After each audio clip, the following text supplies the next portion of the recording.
Steve again for the GameWeenies, and I wanted to show you some interesting stuff here. Sorry for the weird angle, but this is sort of the only way we could do this. I'm going to do some close-ups, but this is going to be a video about how to back up game saves and memory card saves to your computer. Now we're going to be using a lot of old devices, a lot of outdated devices, and to do that we have this old Windows 98 computer here that I just installed Windows 98 on. If you were following me on Instagram, you could see how fun that was. And by fun, I mean a pain. That every step of the way I was fought with it. So I'm glad to have it up and running, and hopefully it'll cooperate for this video. With all of these devices I'm reviewing today, I'm going to put download links in the description of the video where you can find the software and drivers for these items. These are quite difficult to find today, and I'm lucky that I was able to download them. In fact, I found the Blaze MPXChanger drivers on my own website that I made using AngelFire years ago. That's pretty lucky.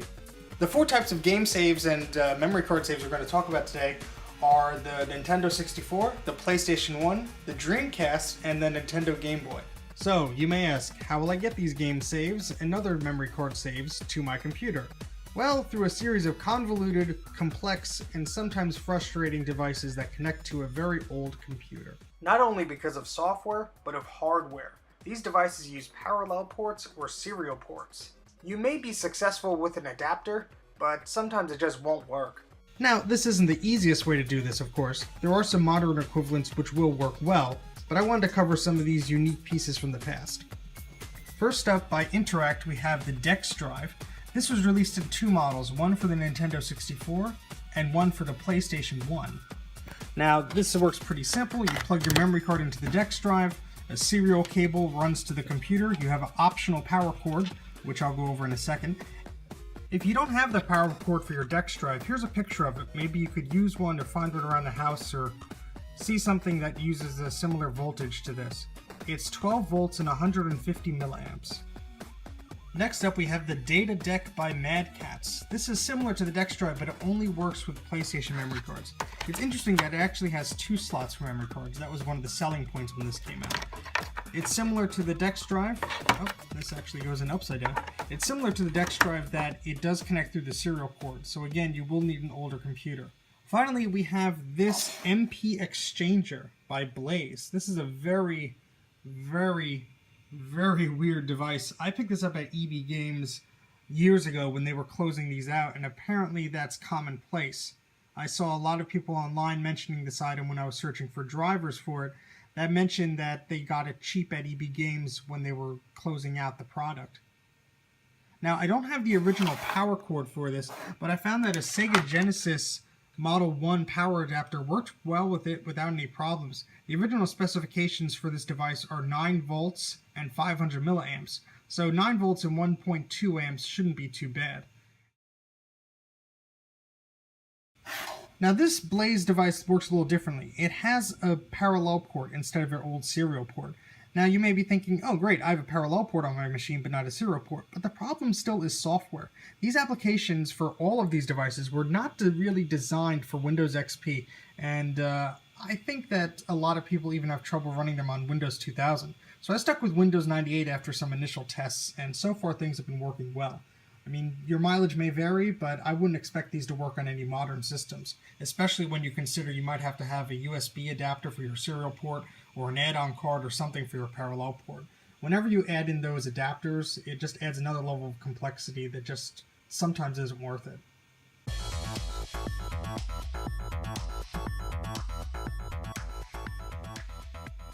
So I'm going to plug the memory card in here. I'm going to open up the DexPlorer program. Now there are two versions of the software available if you search online. Version 2.0 seems to be much smoother than version 1. I didn't have a lot of luck with version 1. The interface is also completely different. And also I found that if you install version 1.0 and then reinstall version 2.0 over it, you'll actually remove some of the 1.0 files because it uses the same directory. Even if you rename the directory during the installation process, it's a bit of a pain. So it's best to just install version 2 unless there's some reason that you need version 1. There was also this program called Dexter. You see this little Dexter's Lab icon. People claimed that this was better. However, I couldn't get it to work in my testing, so maybe my configuration was a little odd. Another thing about these devices is they all use old ports, like the serial port and the parallel port. Sometimes you actually have to go into your computer's BIOS and configure the settings for these. This is not plug and play. This is not USB. It's a little frustrating at times, but then again, this was the height of the technology that we had available to us, so it's better than nothing. So I have my DexDrive software loaded up here. On the left side is the memory card, and on the right side is where you'll download your files to your computer. So what I'm going to do is just select backup, and what this is going to do, it's going to ask me where I want to save these. So I'm just going to say new card, and I'll put this on the desktop. And it's going to download the entire card to your PC. There we go. So you can see all my game files, all my game saves that were on the memory card are now on the computer. Now you do have a few other options here. You could restore. So if I saved this and I wanted to restore it to another memory card, I could do that. So I'm actually going to do that now. So I'm going to take out the memory card here. You can see that little icon on the bottom right now shows that the memory card is ejected. And I'm going to take another memory card, this EA Sports card. And let's see if it recognizes that. Alright, let's try it again. They're really jammed them in there sometimes. There we go. So the icon on the bottom right will show you that the memory card's inserted. Alright, it looks like there's nothing on this card. So what I'm going to do is I'm going to click Restore. I'm going to select that new card file and click Open. Whoops, I clicked Cancel. Are you sure you want to restore data? Yes. So it's going to delete everything that's on that card with this data.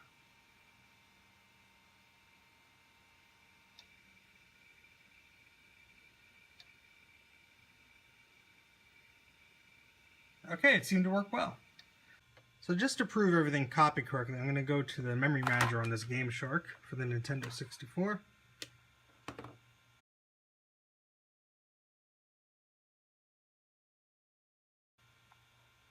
And I plugged in the original memory card here that we copied from. Okay, that looks good. So I'm going to take that memory card out. I'm going to put in this EA game blue memory card that we copied everything onto into the Nintendo 64. And we'll see if everything shows up. Yep. So that just shows that everything was copied correctly using the DexDrive and that we had no problems when we copied one memory card to another.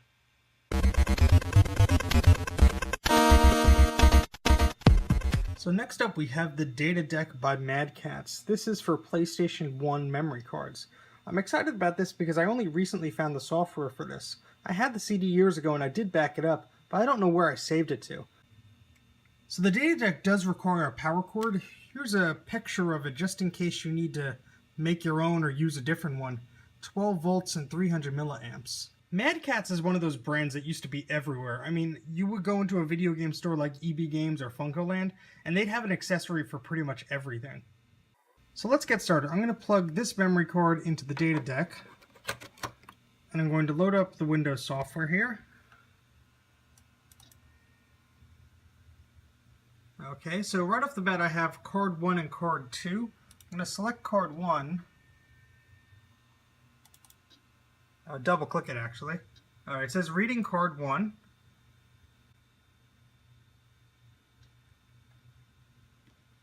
Did this a lot faster before, so I don't know if I upset it or what. It's pretty cool though. There's a little LED indicator on the Data Deck itself, 1, and below there there's a number 2 to tell you which port it's accessing. Alright, there we go. Looks like it's all done. So when you get to this screen, you see all your memory card saves on the system. You even have the little icons that the PlayStation 1 would show on the memory card screen. That's pretty cool. So this works very similar to the DexDrive. You could copy them to your PC. You could take save files from your PC and put on the memory card. There's some preset options here. You know, copy card 1 to card 2, copy card 2 to card 1, copy card 1 to the PC, etc. So I'm going to click on copy card 1 to the PC. And I'm going to save this as a blue PS1 card. And I'm just going to save it there in my documents. And it looks like it's saved pretty instantly. So if I go to my documents here, I can see the save file is right there. and it takes up a whopping 128 kilobytes. So one of the complaints I was reading online about this product is you have to back up the entire memory card. You can't just select one game and export it from the card. When I bought the data deck, it actually came with its own memory card. It was a very cool little neon green memory card. I don't have it with me right now, but I mean, it's not the worst problem to have. The DexDrive, I believe, works in the similar way, where you have to take everything or nothing. There's also your standard communications settings menu, so you could set the baud rate on your communications ports on your machine.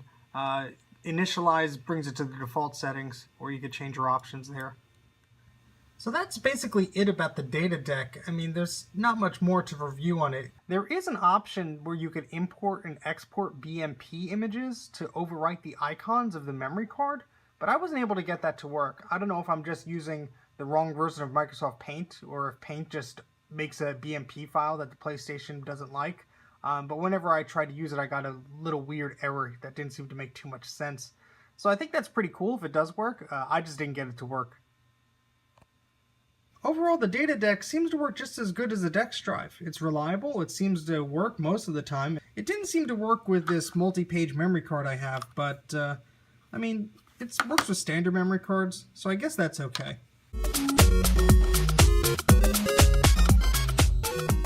Now the MPXChanger is interesting as it's a multi-format device. So you can plug in your PlayStation memory cards, your Nintendo memory cards, and your Game Boy games. This was actually marketed with the ability to back up Dreamcast and PlayStation 2 memory cards in a future update. Of course, the Dreamcast would have required an extra slot to plug the card into, but the PlayStation 2, they were pretty confident they could update it just via firmware.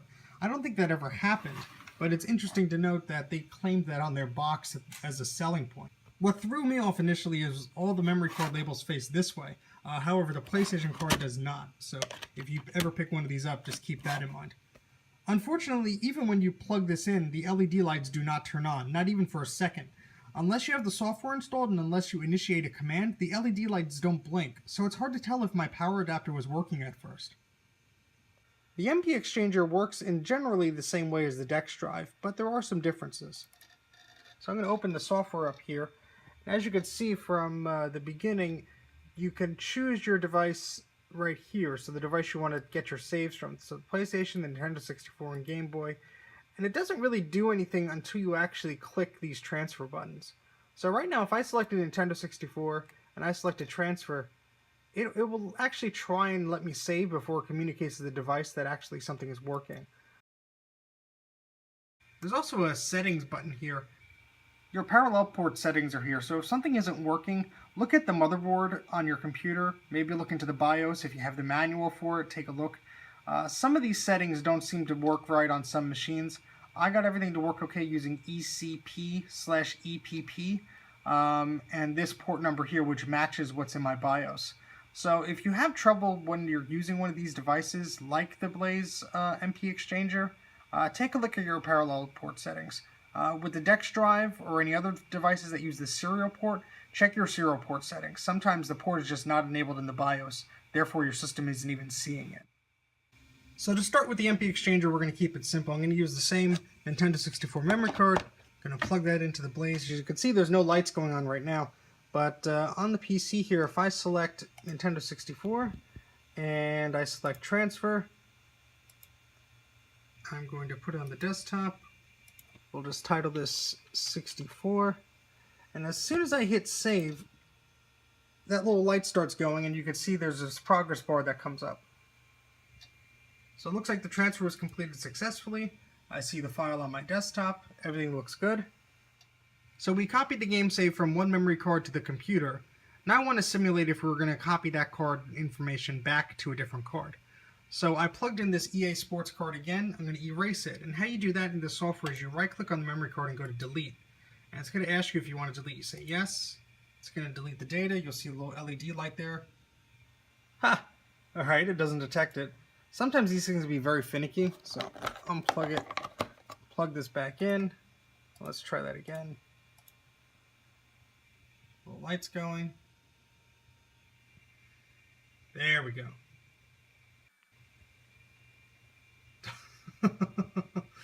Oh boy. Yeah, this is what I was talking about, a problem. Sometimes it just does not seem to work right. Well, that failed miserably, so let's try and make it fail again. So I'm going to try and copy over a Pokemon game, Pokemon Silver here. And I'm just going to name it Silver. And I'm going to hit save. Hey, it actually worked. That's surprising. So now I'm going to do the same thing but with the PlayStation card. So I put the PlayStation card in the MPXChanger, and I'm going to name this card 2 because we did a test earlier off screen. And I'm going to save that, and let's see if it works. Yep, there we go. You can see the little light on the MPXChanger, and you can see the progress bar ticking along.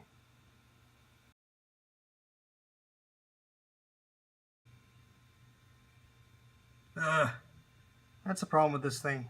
It's very unreliable. Hey, would you look at that? This actually likes to read the multi-page memory card. You can see a little LED screen lit up there. So that's interesting that this will actually... Oh, I spoke too soon. Communications error. Oh, jeez.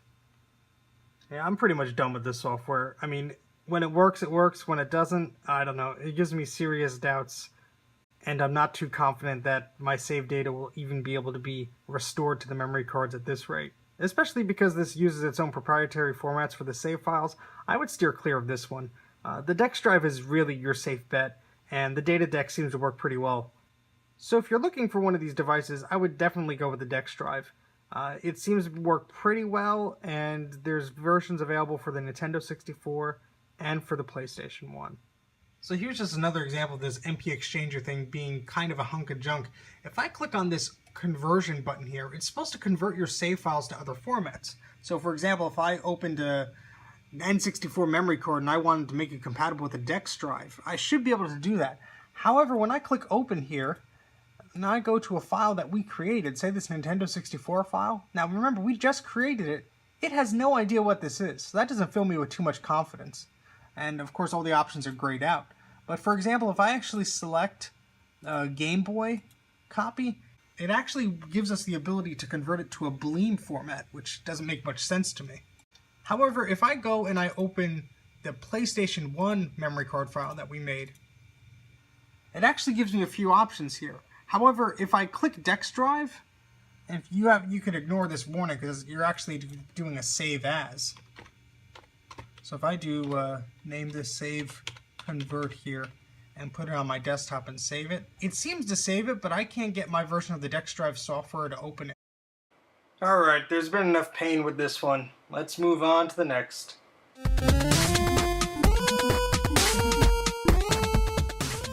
Up next is the Massive Memory Card Plus by Interact. This is for the Sega Dreamcast. Now what's interesting about this card is there's a port right on the top of it that plugs right into your PC via a special included cable. This plugs right into the parallel port. Now Interact wasn't the only company to make a memory card that connects to your computer. Pelican and some other brands did too. I also grew up using one from a brand called Nexus. It worked pretty well, but the port broke off the back of it. Now, unfortunately, I don't know where the cable for this is at the moment, but I can tell you it works well. I've played around with it before and I never really had a problem with it. It's similar to the DexDrive where you could just expect it to work, unlike some other products we've seen today. Even if you're not going to be using the PC connectivity on this memory card, if you see it, just buy it. The thing is huge. It has 8 pages. I mean, that's a lot of saved data. Unlike the previous systems we reviewed today, the Dreamcast was online from day one. It came with the modem, and you could even buy a broadband adapter for it, if you could spare to buy one on eBay for as much as they're asking. Because of this online connectivity, there were some methods of saving your VMU memory card data to the internet, or sending it via email. I never really tried this, I never had the opportunity to, but still, I think if you find the Massive Memory Card out there, just lying around at a flea market, you should really pick it up. I think it's a good item. So that's basically it. A lot of these products were really cool. The MPXChanger sucked, but other than that, the DexDrive, the Data Deck, and the Massive Memory Card Plus worked just fine. I think these were really special accessories. They gave us the ability to back up our data, save the files online, share them with friends. This was before any of that was really standard. Without some of these accessories, we may not have our save data anymore. I know for me, I at least had some of my Nintendo 64 save data backed up before one of my memory cards died. Now of course, these aren't the only devices that could back up your save files, but you have to wait till our next video for that. We're going to be focusing on the Mega Memory Card for the Nintendo Game Boy. This is a really cool device. But how would you get your data from here to your computer? Well, you'll have to wait till our next video to find out. This is Steve for the GameWeenies. Wiener on!